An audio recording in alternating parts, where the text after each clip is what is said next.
Olá, estudantes, sejam muito bem-vindos a mais uma aula de Química para o Enem. Eu sou o professor Leonardo Medeiros e hoje nós vamos continuar nossos estudos. Você que é educando do ensino médio diurno, você que é do noturno, você da educação de jovens e adultos, sejam todos muito bem-vindos a mais uma aula. Tá chegando a data, hein? Mais um dia, mais uma semana que se passou e nós estamos mais próximos da prova.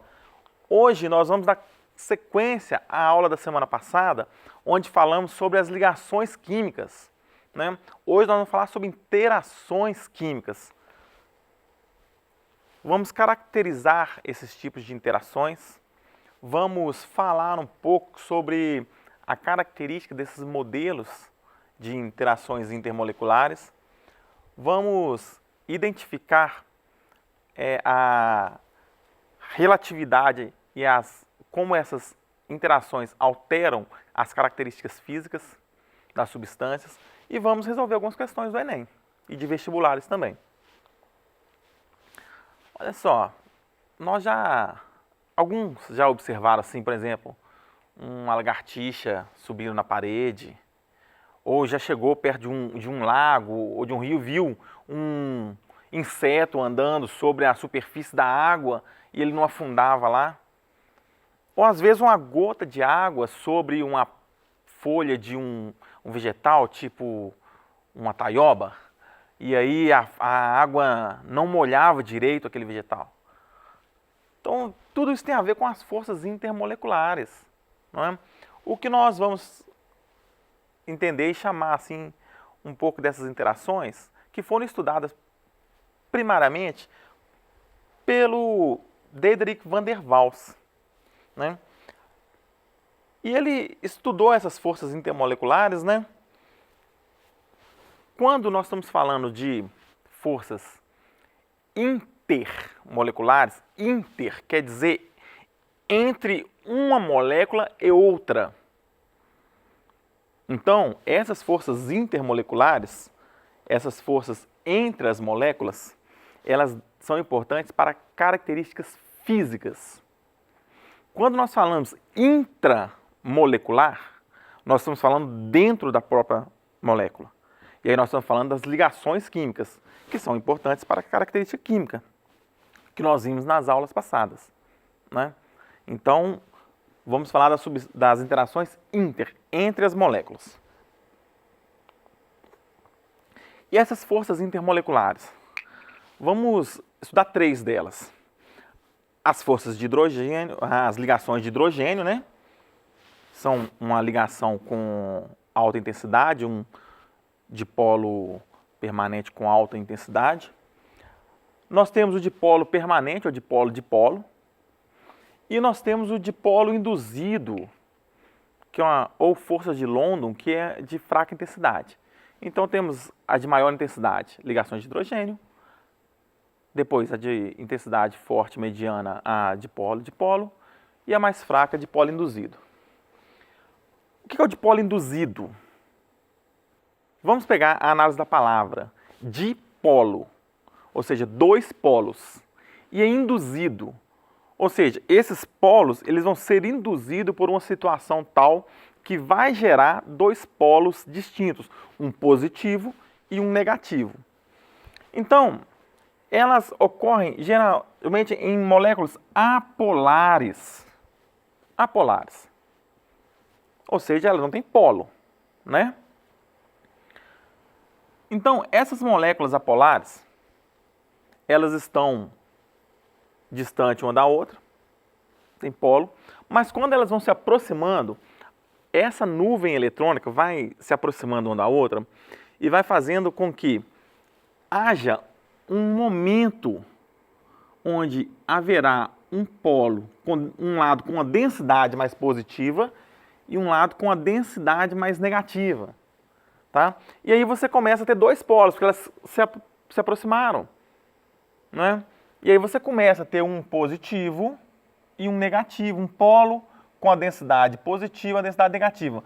Olha, o positivo ele se orienta de tal forma a atrair para o lado dele o polo negativo.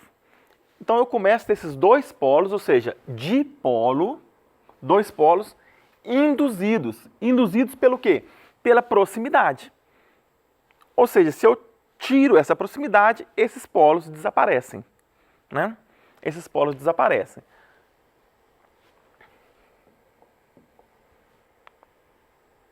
Então, é uma atração entre moléculas apolares. Esses elétrons, por estarem distribuídos uniformemente na molécula, quando ela se aproxima, há uma, digamos, uma distorção dessa nuvem eletrônica gerando esses polos, né? Que são parciais e temporários. Então, nós temos aqui um exemplo das moléculas sem o polo, mas à medida que elas se aproximam, há um deslocamento dessa nuvem eletrônica, formando um polo temporário, né? Um polo negativo e um polo positivo temporário. Então, nós teremos sempre assim, negativo, positivo, né? Temporário.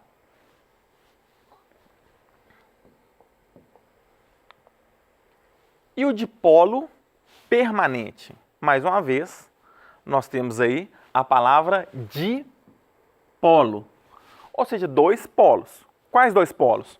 Um positivo e um polo negativo. Só que dessa vez, eles não são induzidos pelas proximidades das moléculas. Eles são de caráter permanente. Mas o que vai dar esse caráter permanente a esse dipolo? A diferença de eletronegatividade. Na aula passada, quando nós analisamos a estrutura da tabela periódica, nós vimos que caminhando da esquerda para a direita, de baixo para cima, aumenta a eletronegatividade dos átomos, né? Então, esse dipolo, ele se dá por essa diferença de eletronegatividade, né? Já os elétrons ali, entre as moléculas, não estão distribuídos de forma uniforme, simétrica. Eles estão distribuídos de forma assimétrica, né? Vamos ver um exemplo aqui. Olha a molécula de HCl. Essa molécula de ácido clorídrico, né? Quando nós observamos o hidrogênio e observamos o cloro está lá na coluna 17, tá? Ele é um halogênio. Quando nós observamos, naturalmente, ele tem uma diferença de eletronegatividade. Então, nesse tipo de ligação entre o hidrogênio e o cloro, lembra que nós falamos na aula passada sobre o compartilhamento de elétrons da ligação covalente? Aqui, esse compartilhamento de elétrons, vou colocar aqui, por exemplo, o hidrogênio e vou colocar o cloro aqui. É só uma representação. Esse compartilhamento, ele tende a ficar muito mais próximo do cloro do que do hidrogênio. Então, como o elétron ele é negativo e ele está mais próximo do cloro, o cloro retém ele muito mais próximo dele, essa região do cloro, ela fica negativa. Automaticamente, a região mais próxima do hidrogênio, ela tem uma densidade positiva. Isso naturalmente. Agora, quando eu tenho várias moléculas, essa diferença eletrônica aqui, ó, é negativa e aqui já é positiva, ele já cria essa interação entre elas. Naturalmente, porque já tem uma diferença de eletronegatividade ali. Então, nós chamamos de dipolo, dois polos permanentes. E as ligações de hidrogênio ou ponte de hidrogênio é o que nós vamos chamar aqui, é muito comum de falar hidrogênio ligado a FON, né? Então guarda isso, se o hidrogênio estiver ligado a FON, o que é FON? Flúor, oxigênio e nitrogênio. Haverá uma ligação de hidrogênio, uma ponte de hidrogênio. E essa ligação, ela é um dipolo permanente. Por que nós sabemos que ela é um dipolo permanente? Porque tanto o oxigênio está lá na coluna 16, o nitrogênio está na coluna 15, o flúor está na coluna 17, eles são muito mais eletronegativos do que o hidrogênio. Então, ela já é, por si só, um dipolo, né? Só que ele é mais intenso do que o dipolo permanente, tá? ele é mais intenso ainda. Vamos olhar aqui essa representação da molécula de água. Nós temos várias moléculas de água ali representadas. E essas moléculas, elas não estão soltas, né? Você imagina esse copo de água aqui, e ele tem várias moléculas de água aqui dentro. Elas não estão soltas sem ter nenhuma interação entre elas, né? Há uma interação. Há uma interação. Então, como o oxigênio ele é mais eletronegativo, esse compartilhamento de elétrons faz com que essa nuvem eletrônica esteja mais próxima do oxigênio, né, do que do hidrogênio. Então, o oxigênio fica com a densidade negativa próximo dele, os elétrons. E o hidrogênio com a densidade mais positiva próxima dele. Então, eu já tenho aqui ó, a diferença, tá vendo? O positivo e o negativo vão se orientando de forma a estabelecer uma conexão elétrica ali, ó, uma atração elétrica entre eles, né? E essa interação que nós chamamos de ligação de hidrogênio ou ponte de hidrogênio.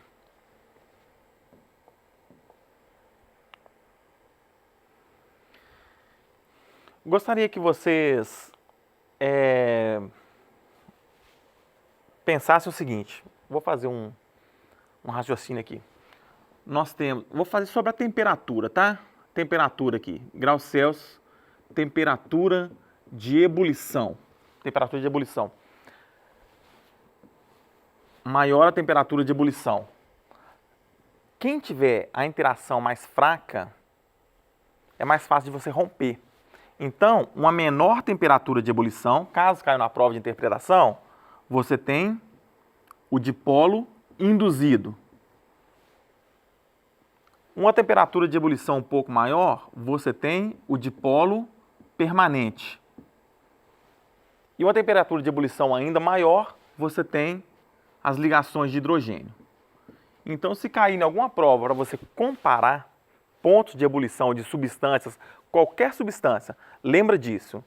Se a substância tiver dipolo induzido, a temperatura de ebulição dela vai ser menor do que uma substância de dipolo permanente, que vai ser menor do que uma ligação de hidrogênio.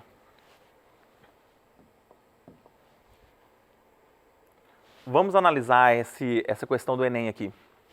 Um princípio importante na dissolução, ou seja, colocar na água, né, é que semelhante dissolve semelhante. Isso explica, por exemplo, o açúcar se dissolver em grandes quantidades de água, ao passo que no óleo ele não se dissolve. Então, você dissolve açúcar na água, não dissolve no óleo. Por quê? Ele está dizendo aqui que tem semelhante dissolve semelhante. Não é? Ou seja, polar dissolve polar, apolar dissolve apolar. Né? E ele dá a estrutura do açúcar aqui, e ele dá uma estrutura para a gente da água. Bom, aí ficou fácil, né, galera? Ficou fácil. O que nós temos aqui? Nós temos hidroxilas aqui no açúcar, olha.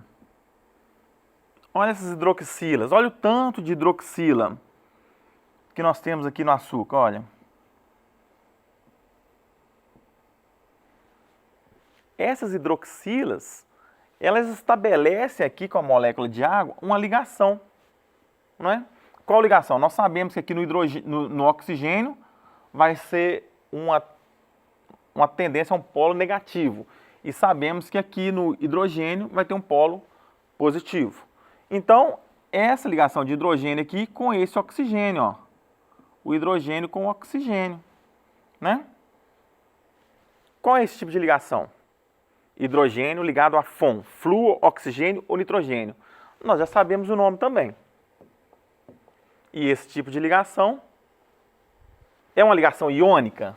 Não, ligação iônica é entre íons, né? Metal que vai formar com a metal e coloca na água, forma íons. Ligação covalente entre a molécula de água, sim. Mas nós não estamos falando lá da molécula de água, nós estamos falando da interação entre ela e a glicose, né? Íon dipolo é um dipolo, mas é uma ligação de hidrogênio, né? É interação hidrofóbica, galera, hidrofóbica. fobia. Fobia de água, hidrofóbico. Quer dizer substância apolar, que não tem afinidade com a água. Se ele tivesse afinidade, é daí hidrofílica, tá? Vamos pegar mais um aqui? Enem 2016. O carvão ativado é um material que tem elevado teor de carbono. E aí ele nos fala que ele é muito utilizado para a remoção de compostos orgânicos, né? Como benzeno. Como benzeno. Aí ele nos dá uma dica. Esse fenômeno ocorre por interações intermoleculares. Não é intramolecular, né? Intermoleculares.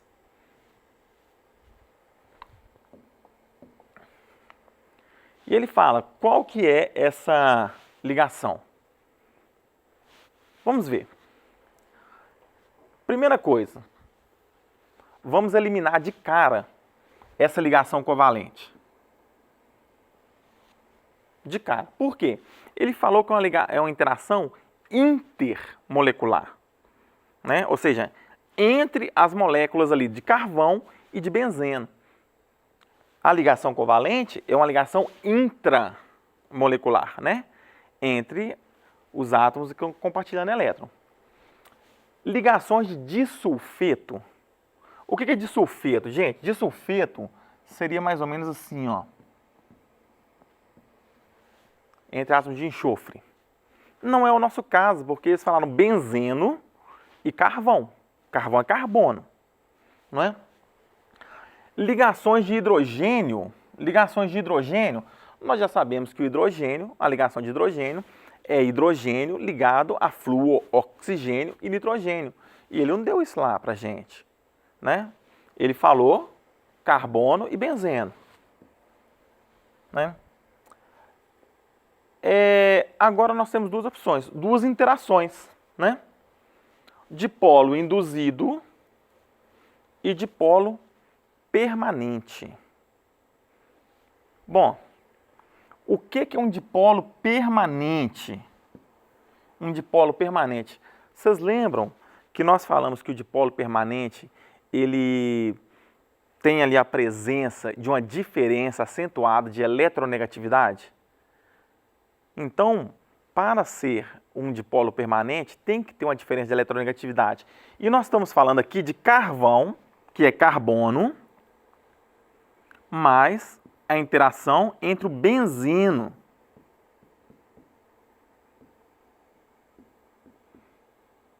O que é o benzeno?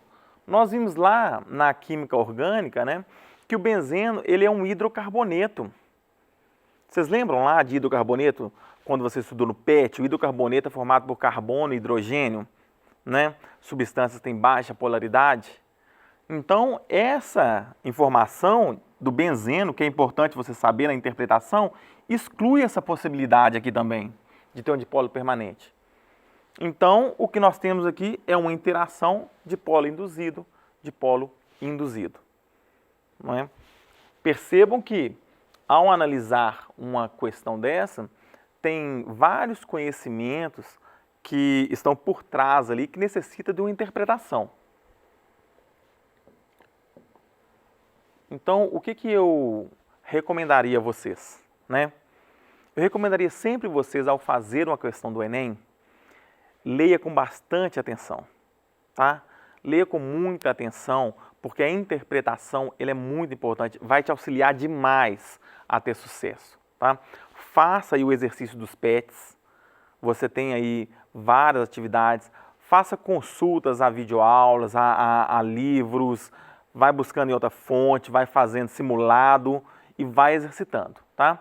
E acompanhe as nossas aulas aqui na Rede Minas, acompanhe no YouTube, converse com o seu professor aí na escola e se prepare cada dia mais para o Enem que está chegando, você vai ter muito sucesso e nos veremos aqui nas próximas aulas. Um abraço a todos vocês e até a próxima aula.